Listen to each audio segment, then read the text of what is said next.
ఓం సాయిరామ్. ఆ సాయినాథుని ఆశీర్వాదంతో అందరూ ఆనందంగా, ఆరోగ్యంగా, అష్టైశ్వర్యాలతో ఉండాలని మనస్ఫూర్తిగా కోరుకుంటున్నానండి. అనంతకోటి బ్రహ్మాండ నాయక, రాజాదిరాజా, యోగిరాజా, పరబ్రహ్మ, శ్రీ సచ్చిదానంద సద్గురు సాయినాథ్ మహారాజ్కి జై. ఈరోజు బాబా గారు మన కోసం పంపిస్తున్న సందేశం ఏంటంటే, 10 సంవత్సరాల నుండి ఎదురు చూస్తున్న అదృష్టం ఈ వీడియో పూర్తయ్యేలోపు నీకు దగ్గరవ్వబోతోంది. ఇక మీదట నీ జీవితం ఒక వెలుగు వెలగబోతుంది. ఈ వచ్చిన అవకాశాన్ని అస్సలు వదులుకోకమ్మా. ఇక బాబాగారు పంపించిన సందేశం పూర్తిగా అర్థమవడం కోసం వీడియోని చివరి వరకు స్కిప్ చేయకుండా చూడండి. తల్లి, 10 ఏళ్ల నుండి నువ్వు కష్టాలని అనుభవిస్తూనే ఉన్నావు. ఎప్పుడు బాబా నా కష్టాలు తీరేది, ఎప్పుడు నేను జీవితంలో సెటిల్ అవుతాను, నేను అనుకున్నవన్నీ జరిగేది ఎప్పుడు చూసినా ఏదో ఒక ఆటంకాలు, కష్టాలు, బాధలు, ఏడుపులు, కన్నీళ్లు తప్ప నా జీవితంలో వేరే ఒకటి ఏదీ లేదు అని చెప్పి బాధపడుతున్నావు కదమ్మా. ఇక నీ కష్టాలన్నీ తీరే రోజు వచ్చేసింది. దేనికోసమైతే, ఏ రోజు కోసమైతే నువ్వు ఎదురు చూస్తూ ఉన్నావో ఆ రోజు నీ కళ్ళ ముందే ఉంది. కానీ ఇక్కడ నువ్వు ఒక్క విషయాన్ని గుర్తుపెట్టుకోవాలి. ఇన్ని రోజులుగా నీ జీవితంలోకి ఎవరు నీ మంచి చెడులు చెప్పని వారి గురించి, అంటే నువ్వు కష్టంలో ఉన్నప్పుడు నిన్ను చూసి నవ్వినవారు, నువ్వు బాధపడుతున్నప్పుడు నీకు చెయ్యి అందించని వారి గురించి పట్టించుకోకుండా ఇప్పుడు నీకోసం నేను ఒక వ్యక్తిని పంపిస్తున్నాను. ఆ వ్యక్తి నీ కష్ట సుఖాల్లో నీకు తోడుగా ఉంటారు. అంతేకాదు, నువ్వు ఏం చేయాలి, ఏం చేయకూడదు, నువ్వు ఏం చేస్తే నీ జీవితం ఆనందంగా ఉంటుంది, ఆర్థికంగా నిలదొక్కుంటావు అనే విషయాన్ని ఆ వ్యక్తి నీకు తప్పకుండా చెప్తాడు. కాబట్టి ఆ వ్యక్తి ఎవరు అనేది నువ్వు కాస్త గమనించుకుంటూ ఉండు. ఏంటి బాబా ఇలా అంటున్నారు, నాకు ఏమీ అర్థం కావడం లేదు, ఆ వ్యక్తిని నేను గుర్తించేది ఎలాగా? ఎప్పుడు చూసినా నా జీవితంలో నేను బాధపడుతుంటే నవ్విన వాళ్ళు, లేదా నేను ఎదుగుతూ ఉంటే నన్ను చూసి ఏడ్చిన వాళ్ళు, నేను ఎప్పుడెప్పుడు కష్టాలను నష్టాలను ఎదుర్కొంటానని ఎదురు చూసిన వాళ్ళే తప్ప నా మంచిని కోరుకునేవారు ఒక్కరూ లేరు అని చెప్పి నువ్వు అనుకోవచ్చు. అలాంటి సమయంలో నువ్వు ఒక్కసారి కళ్ళు మూసుకొని ఈ బాబాని తలుచుకో. నేను పంపించిన వ్యక్తి ఎవరు అనేది నీకు ఖచ్చితంగా అర్థమవుతుంది. ఇన్నాళ్ళుగా ఎన్నో కష్టాలని అనుభవించావు. ఇక మీదట నీ జీవితంలో కష్టాలు అనేవే లేకుండా ఉంటాయి. కాబట్టి ఇక నుండి నువ్వు ఇంతకుముందు అనుభవించిన కష్టాల నుంచి మెలకువల్ని నేర్చుకుని జీవితంలో మళ్ళీ అలాంటి తప్పటడుగులు వేయకుండా జాగ్రత్తగా ఉండమ్మా. ఏదైనా సరే ఒక గుణపాఠంలా అనుకోవాలి. ఎందుకు అంటే, నువ్వు ఒక కష్టం వచ్చినప్పుడు ఆ కష్టం ఎందువల్ల వచ్చింది అనేది గ్రహించే ఉంటావు కదా. ఆ గ్రహింపు చాలా ముఖ్యమైనది. మళ్ళీ మళ్ళీ అది ఎదురవకుండా నీకు చాలా బాగా ఉపయోగపడుతుంది. ఏ వ్యక్తుల్ని నమ్మాలి, ఏ వ్యక్తుల్ని నమ్మకూడదు అనేది నీ చేతుల్లోనే ఉంటుంది. ఈ బాబాని నమ్ముకున్నప్పుడు నిన్ను ఎలా వదిలేస్తాను అనుకుంటున్నావు చెప్పు. ఈ బాబా ఎప్పుడూ కూడా నిన్ను వదిలేయడు కదా. ఈ బాబా ఎప్పుడూ నీకు తోడుగానే ఉంటాడు.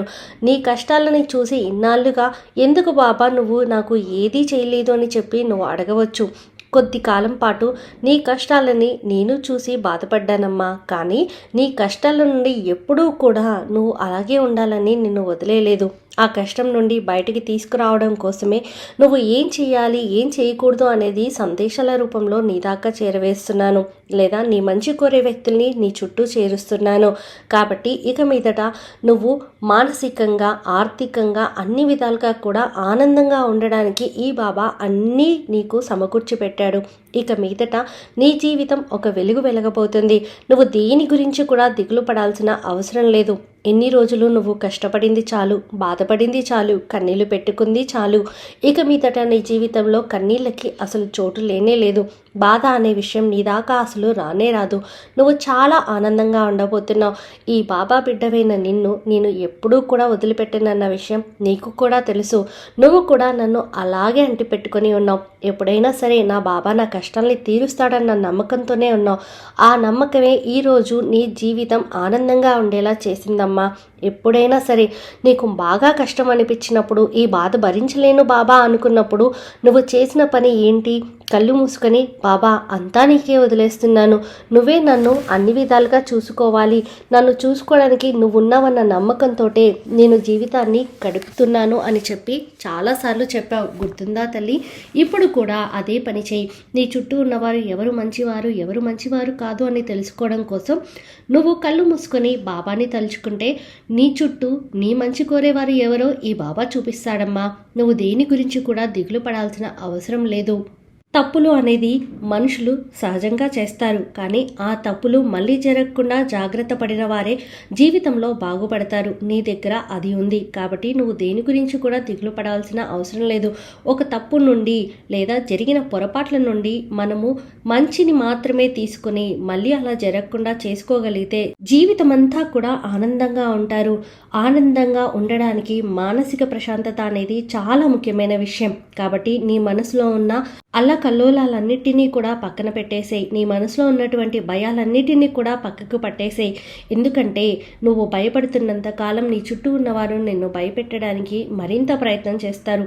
కానీ ఒక్కసారి నీ భయాన్ని వదిలేసి చూసావు అంటే నీ చుట్టూ అందమైన ప్రపంచం నీకు కనిపిస్తుంది. నువ్వు ఇన్ని రోజులు దేన్నైతే కోల్పోయావో దాన్ని తిరిగి పొందగలుగుతావు. ఎప్పుడైనా సరే చేసిన పొరపాటు మళ్ళీ జరగకుండా చూసుకున్నప్పుడు మాత్రమే నీ అడుగు అనేది ముందుకు పడుతుంది. అలా కాకుండా మళ్ళీ అదే పొరపాటు చేస్తున్నావు అంటే నువ్వు ఒక్కొక్క అడుగు వెనక్కి వేస్తూ వెళ్తున్నట్టే. కాబట్టి ఈ విషయాన్ని నువ్వు జాగ్రత్తగా గుర్తుపెట్టుకో. నీ మంచి కోరే వారి గురించి నువ్వు ఎప్పుడూ ఆలోచించవలసిన అవసరం ఉంది. అలాగే నువ్వు చేయాలనుకున్న పనులన్నిటినీ కూడా నీకోసం ఒక వ్యక్తిని పంపిస్తున్నానని చెప్పాను కదమ్మా, ఆ వ్యక్తితో పంచుకో. నువ్వు ఏం చేయాలి అనుకుంటున్నావు, ఏం చేయకూడదు అనుకుంటున్నావు, వారి సలహాలు సూచనలు తీసుకో. నీ యొక్క ప్రతి విషయం, నీ బాధని, కన్నీటిని, నీ సంతోషాన్ని అన్నిటినీ కూడా వారితో పంచుకో. అప్పుడే నీకు వారు మంచేది చెడు ఏది అనేది చెప్పగలుగుతారు. ఈ బాబాతో చెప్తున్నాను అని అనుకునే ఆ వ్యక్తికి నువ్వు నీ గురించి పూర్తిగా చెప్పు.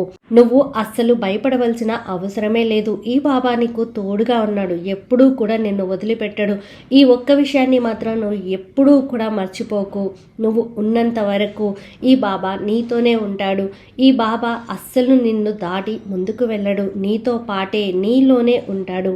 ఈ వీడియో మీకు నచ్చితే ప్లీజ్ లైక్ చేయండి. మరికొంతమంది సాయి భక్తులకు వీడియోని షేర్ చేయండి. ఫస్ట్ టైం ఛానల్ని చూసిన వారు సబ్స్క్రైబ్ చేసుకుని పక్కనే ఉన్నటువంటి బెల్ ఐకాన్ని క్లిక్ చేయండి. ఆ సాయినాథుని ఆశీర్వాదంతో ప్రతి ఒక్కరూ కూడా ఆనందంగా, ఆరోగ్యంగా, అష్టైశ్వర్యాలతో ఉండాలని మరొక్కసారి మనస్ఫూర్తిగా కోరుకుంటున్నానండి. సర్వే జనా సుఖినో భవంతు. ఓం సాయిరామ్.